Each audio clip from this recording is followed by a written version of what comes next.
ঢাকা বিশ্ববিদ্যালয় আবারও ভোটের উত্তাপে উত্তাল।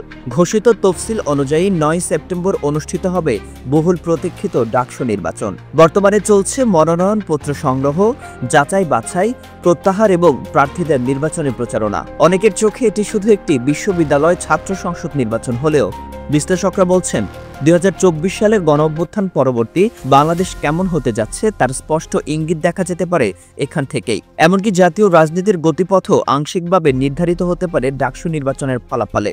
কিন্তু সব আলোচনার কেন্দ্রে একটি বিষয়, নারী ভোট। গতবারের ডাকসু নির্বাচনে দেখা গেছে মেয়েরাই পুরো নির্বাচনী সমীকরণ বদলে দিতে পারেন। এবারও তা ব্যতিক্রম হচ্ছে না। চলুন একটু পরিসংখ্যানে চোখ রাখা যাক। এবারের ডাকসুতে ছাত্র ভোটারের সংখ্যা ২০,৯০৪ জন, যা মোট ভোটের ৫২.৩৫%, আর ছাত্রী ভোটারের সংখ্যা ১৯,০২৮, অর্থাৎ ৪৭.৬৫%। মাত্র ৩% ব্যবধান, কিন্তু প্রভাব বিশাল। বাস্তবতা বলছে নারী ভোট যেদিকে যাবে নির্বাচনের ভাগ্য সেদিকে ঘুরে যাবে।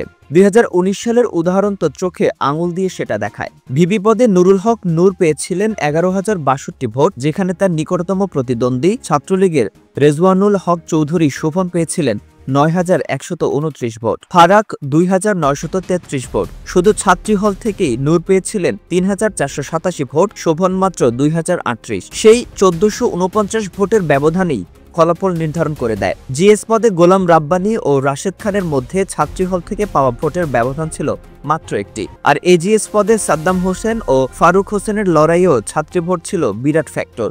এমনকি সমাজসেবা সম্পাদক পদে আখতার হোসেনের জয়ও নির্ধারিত হয়েছিল ছাত্রীদের ভোটেই। ছাত্রদল নানা রণকৌশল নিচ্ছে। ২০১৯ সালে তাদের অবস্থা করুণ ছিল। এবার মনোযোগ কেন্দ্রীভূত হয়েছে দুজন তরুণের দিকে, তানভীর বাড়ি হামিম এবং সাইফ রুবাব। ছাত্রীদের মন জয়ের জন্য তারা ফ্রি হেলথ ক্যাম্প পরিচালনা করেছেন। শোনা যাচ্ছে ছাত্রদল এবার ভিপি বা জিএস পদে নারী প্রার্থী দেওয়ার চিন্তা করছে। আলোচনায় আছে কানেতাইয়া লাম নামক এক প্রার্থী, যিনি বিএনপির সাবেক এমপির কন্যা এবং ২০১৯ সালেও প্রার্থী ছিলেন। অন্যদিকে বাকশাস বৈষম্য বিরোধী ছাত্র আন্দোলন থেকে গড়ে ওঠা একটি শক্তিশালী প্ল্যাটফর্ম নারী ভোটের বড় অংশ দখলে রাখতে চাইছে। বেশ কয়েকটি হলে ইতিমধ্যে তারা প্যানেল দাঁড় করিয়েছে।